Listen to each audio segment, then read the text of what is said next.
Boa tarde a todos, boa tarde ao público que nos assiste em casa, boa tarde aos vereadores aqui presentes e a todos os servidores que fazem com que essa reunião seja possível.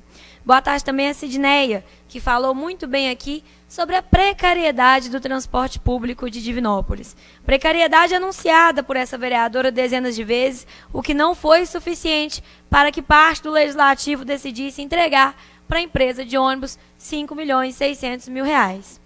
Apesar do incômodo de alguns membros do Legislativo com essa minha lembrança, é importante lembrar isso diariamente, e assim o farei, para que todo mundo saiba que mesmo com um contrato descumprido, essa casa autorizou o prefeito a dar mais de 5 milhões para essa empresa. E esse é o governo que ia fazer funcionar o que não estava funcionando. Gente, o assunto de Divinópolis é a CPI da educação. Como presidente da Comissão de Educação, eu não posso deixar de falar desse assunto. Mas é preciso maturidade e ponderamento, a gente precisa ponderar na hora de falar desse assunto. Foi muito dito aqui por irresponsáveis que ocupam uma cadeira porque enganaram parte da população, de que eu sou uma vereadora de oposição e não poderia estar nessa comissão. Agora a conversa começou a virar. Estão dizendo que eu sou amiga da secretária de Educação e por isso eu não poderia ser relatora. Ora, nenhuma das duas afirmações é verdadeira. Essa vereadora já votou coisas muito polêmicas enviadas pelo governo que uma vereadora de oposição não votaria, como, por exemplo, o adiantamento dos feriados na época da pandemia. Uma votação pela qual eu apanho até hoje, inclusive por aqueles que também votaram.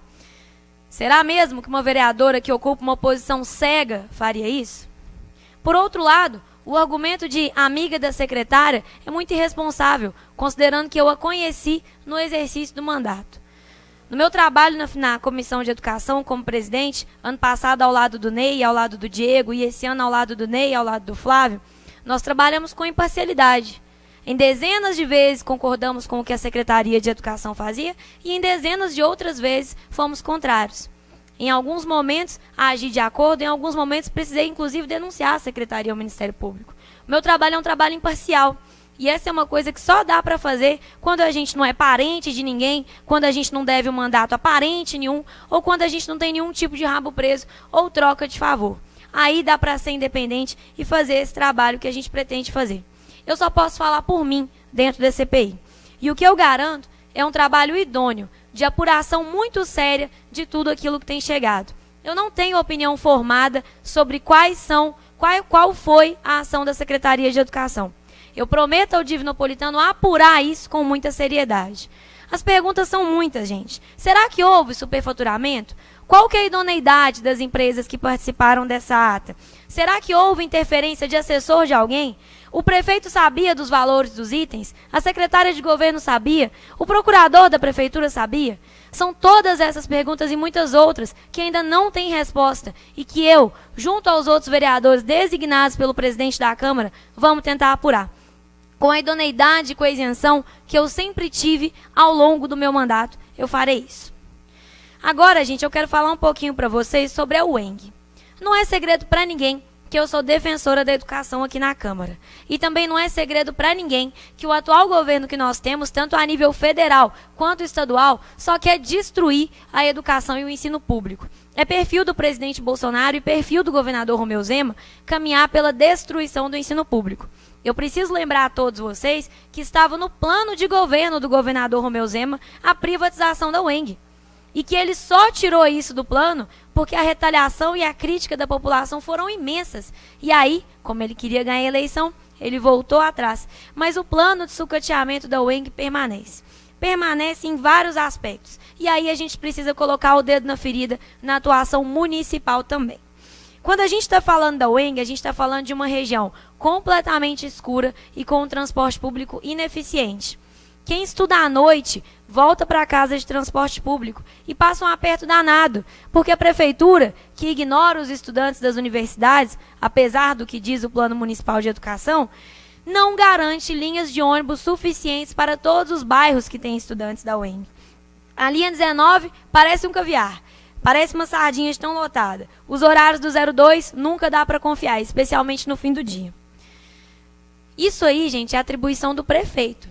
É o prefeito que tem que garantir que os alunos da UENG, que os alunos da UFSJ, do Cefet e das universidades privadas do município tenham transporte público. E agora, com 5.600.000 para a empresa, né, acho que o mínimo que a gente pode fazer é garantir que eles tenham um transporte público eficiente. Além disso, gente, a UENG não tem refeitório. E isso precisa ser cobrado do nosso governador Romeu Zema. Uma coisa muito importante na universidade pública não é apenas o acesso. O acesso a gente garantiu anos atrás com a política de cotas, que faz com que os nossos estudantes de escola pública, negros, indígenas e deficientes, tenham chance de ingressar no ensino superior. O acesso está garantido até hoje, mas a permanência está em risco. Os nossos estudantes muitas vezes não conseguem bancar todo o ensino e eles não conseguem bancar nem alimentação de qualidade. O restaurante universitário é um caminho muito importante para a permanência estudantil, especialmente considerando a inflação e a alta dos alimentos. A gente também precisa falar sobre segurança pública. E aí é importante que o presidente em exercício saiba que eu fiz um requerimento, Zé Brás, para os secretários de Trânsito e Segurança Pública, que tem se omitido em diversas discussões importantes, para saber quais foram as ações da segurança pública que a secretaria dele fez. Porque a segurança pública tem responsabilidade federal, estadual e municipal, mas Divinópolis se omite. Divinópolis só sabe dizer que segurança pública é obrigação do Estado e não assume para si a responsabilidade. É interessante que em anos anteriores, essa turma brigava por uma guarda municipal em Divinópolis, mas hoje que eles estão no poder, eles não falam mais disso. Enquanto isso, quem estuda à noite passa aperto e não consegue voltar em segurança para casa. Se for esperar ônibus, vai ficar mais de 1 hora esperando. Se for a pé, corre risco de ser assaltado. Que beleza!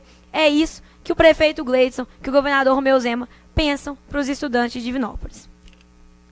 É importante dizer que isso não se trata de caridade.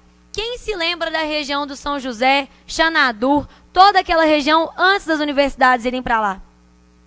Eu me lembro. Era puro lote vago e algumas casas. Os estudantes, gente, trouxeram renda, dinheiro, construção civil para aquela região. Um monte de gente ganhou dinheiro construindo apartamento ali. Um monte de comércio apareceu e cresceu graças aos estudantes que ali moram. Aos professores concursados que vieram de outras cidades e fizeram de Divinópolis sua morada. Então é muito importante falar que a gente não está falando de caridade, não. A gente está falando do básico.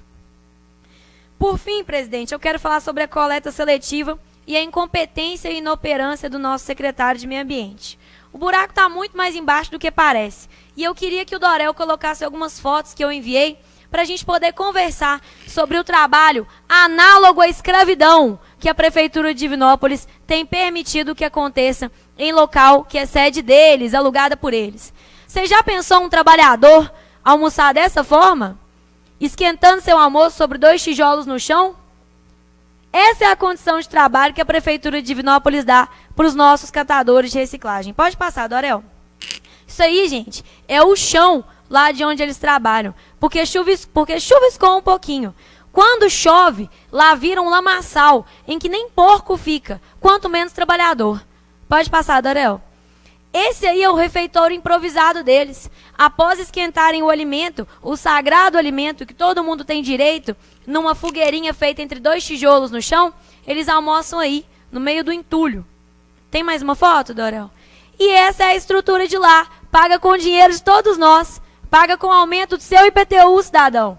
Com o vidro todo quebrado, porque a prefeitura mandou tirar o rondante. Segurança pra quê, né? Para que respeitar o vidro pago com seu dinheiro? A parede paga com seu dinheiro? O maquinário lá de dentro que é da Ascad? Para quê? Tem mais alguma foto, Dorel? Encerrou. Então, gente, eu queria falar para vocês que eles estão sem energia elétrica há 7 meses.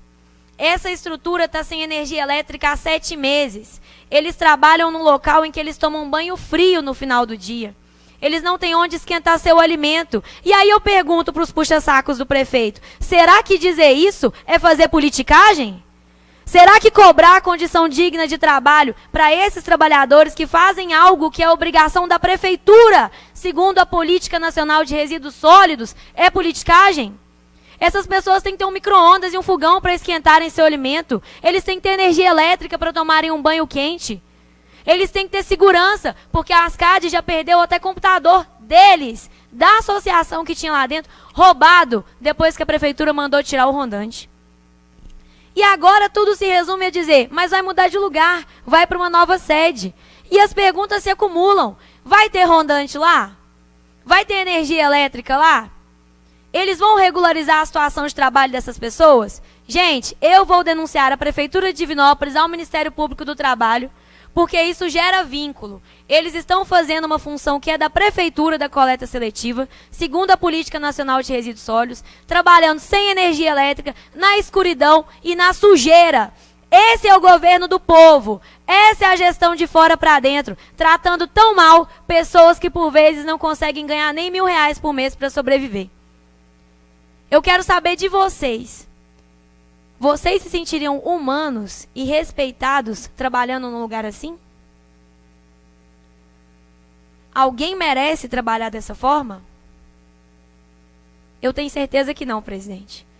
Eu vou denunciar para o Ministério Público do Trabalho, vou pedir uma visita da vigilância sanitária lá, porque lá tem todo o risco de saúde, integridade, risco de zoonose. E a gente também vai pedir uma visita do Corpo de Bombeiros, porque, obviamente, estamos falando de mais um estabelecimento da Prefeitura que não tem AVCB. Muito obrigada pela exceção da palavra, presidente.